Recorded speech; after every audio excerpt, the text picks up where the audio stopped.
And I know before we've talked about, well, I asked you about being underrated still.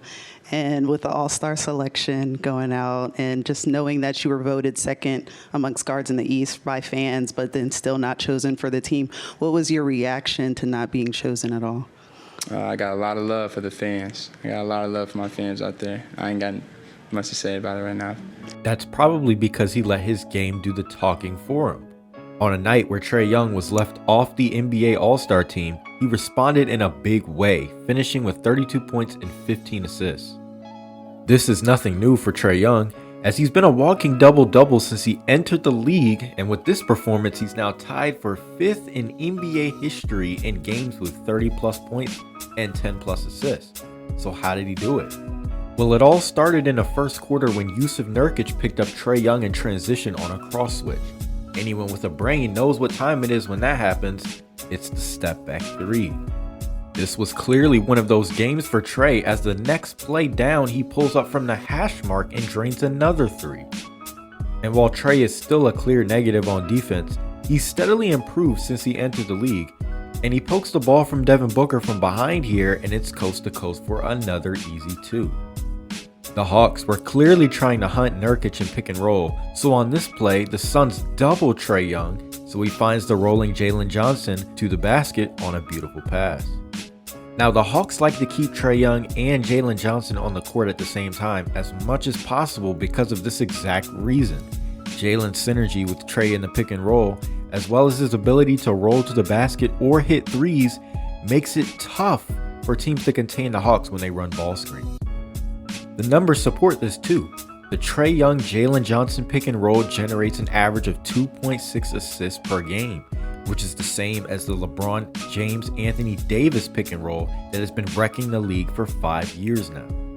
The Suns apparently also know this, or maybe they didn't, because they switched the pick and roll between them this time, but that leaves Trae with way too much space, so he drills another three from the logo. With all the cross switches and transition that were confusing the Suns in this game, Trae was able to showcase his brilliant passing as well. Keita Bates-Diop is lagging behind the play, so this entices Trae to fit this pass into a cutting a Kongu for a dunk. Notice the English on that one. Trae Young is in the 96th percentile in passer rating this year with an 8.8 out of 10, trailing only Tyrese Halliburton and Luka Doncic amongst volume creators. This awareness and IQ continued to catch the Suns' defense napping in transition as he throws this cross-court pass to Bogdan Bogdanovic when his defender isn't facing the ball. Despite the Hawks' struggles this year, Atlanta still has a 119 offense with Trae on the floor, which is on par with Steph Curry, Anthony Edwards, and Donovan Mitchell's on their respective teams, all of whom were voted as All-Stars this year. Just saying. The Hawks tried to incorporate Trae in more off-ball actions this year, running this get action play that the Mavs also run for Luka, and it's another deep three. When Trae moves off ball with intention, good things usually happen. He curls off this inbounds pass and is able to get downhill for a tough finish over Kevin Durant. At this point, the Suns have seen enough and put KD on Trae to start the second half, but it doesn't matter because Trae will pull up from the State Farm logo if you give him that much space. A minute later, Trae finds himself matched with Nurkic again in a cross switch, so he gets to his right to left crossover step back and it's barbecue chicken.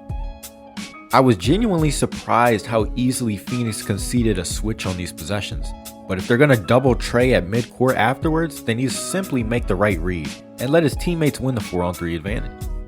These type of plays won't always show up in the box score as an assist, but they happen all the time. Trae Young ranks 3rd in the league in shot creation estimates, averaging about 18 per 100 possessions, which is in the 99th percentile all time, reinforcing the idea that he is one of the league's greatest playmakers ever. Suns bring Kevin Durant over to help on a Trae Young drive, so he simply floats it over the top to Capella, who misses the dunk, but the ball bounces right back to Trae, so this time he simply drives past Grayson Allen for an uncontested layup. The fourth quarter was more of the same for Trae, who at this point was just toying with the Suns' defense and making the right decisions when they sent two. But maybe his best play of the game was this beautiful no-look skip pass to the corner, which freezes Bradley Beal and puts Atlanta in the driver's seat for good. And for someone who isn't known for his defense, it was this Trae Young steal on KD in transition 3 that capped off an outstanding 32-point, 15-assist performance that should hopefully make him an all-star replacement. Thank you so much for watching this video. Make sure you like, comment, subscribe, and share it, and I'll see you in the next one.